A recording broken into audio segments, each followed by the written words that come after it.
المرسلين وعلى آله وصحبه أجمعين. أما بعد. Mga alipin ng Allah subhanahu wa ta'ala, katakutan ninyo ang Allah subhanahu wa ta'ala at inyo siyang purihin at pasalamatan sa mga biyaya na ipinagkaloob niya sa inyo sa mundong ito.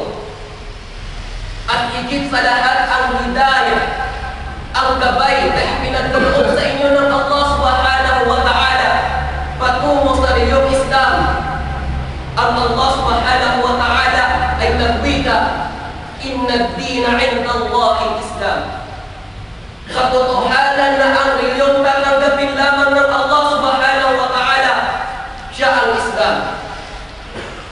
Mga alipin ng Allah subhanahu wa ta'ala, inyong itayo at isagawa ang mga bagay-bagay na inutos ng Allah at kanyang inubliga sa inyo. Katotohanan ng Allah subhanahu wa ta'ala ay pinagputos niya sa mga Muslim ang pagkakaisa at pagtutulungan para sa ikakabuti ng umma na ito ng sambayan ng Islam. Sabi ng Allah subhanahu wa ta'ala sa banal na Quran, "Wa'tasimu bihablillahi jami'a wa la tafarraqu." At kayo ay kumapit sa lubid ng Allah subhanahu wa ta'ala ng mahigpit. At huwag na huwag kayong magkahiwa-hiwalay.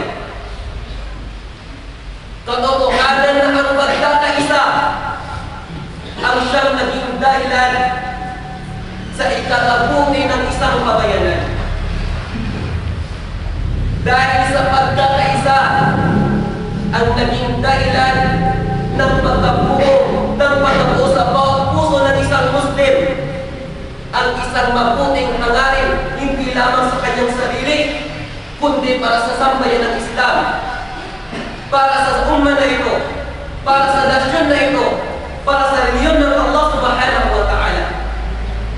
Hangarin na kung paano ang salita ng Allah subhanahu wa ta'ala, ang batas ng Allah subhanahu wa ta'ala ay maging nag-iisang batas na siyang susundin ng lahat ng mga tao.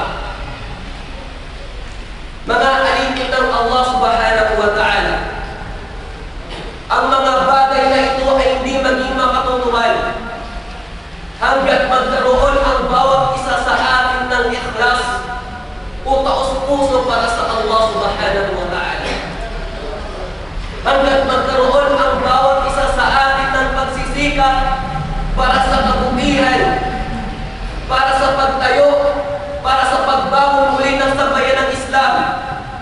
Sambayan ng Islam na siyang itinayo ng Rasulullah sallallahu alaihi wasallam, ng Propeta Muhammad sallallahu alaihi wasallam at ng kanyang mga sahaba o mga kasamahan ng Rasulullah sallallahu alaihi wasallam. Mga alipin ng Allah, alamin ninyo na ang mga sahaba o mga kasamahan ng Rasulullah sallallahu alaihi wasallam sa kanilang kapanahunan sila ay kukunti lamang. Ngunit dahil sa kanilang pagkakaisa, ngunit dahil sa kanilang lubos na pagmamahal sa Allah, lubos na pagmamahal sa Propeta Muhammad sallallahu alaihi wasallam, lubos na pagmamalasakit sa umma na ito, sa liyon ng Allah subhanahu wa ta'ala, ay pinayanan nilang ikutin ang buong mundo upang ipaabot sa mga tao ang salita ng Allah subhanahu wa ta'ala, upang ipaabot sa mga tao na walang Diyos na dapat sambahin maliban sa Allah subhanahu wa ta'ala, upang linisin ang